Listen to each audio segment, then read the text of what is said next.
তুমি এখন বাড়ি যেতে পারো। আমি হয়তো কাউকে ডেকেছি আমার কোনো কাজের জন্য, তো কাজটা যখন কমপ্লিট হয়ে গেছে তো আমি তাকে বলছি যে তুমি এখন বাড়ি যেতে পারো। এটাকে আমরা ইংরেজিতে কিভাবে বলবো?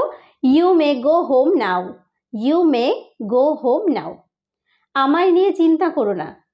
হয়তো এমন কোনো ঘটনা ঘটেছে যে আমি খুবই আশাহত হয়েছি, বা আমার যে কোনো সিচুয়েশান, শারীরিক সিচুয়েশান নিয়ে বাড়ির লোকেরা চিন্তা করছে, তো আমি বলতে পারি আমায় নিয়ে চিন্তা করো না। Don't worry about me.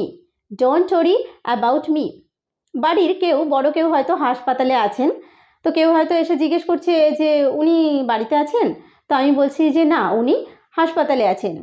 He is in the hospital. He is in the hospital.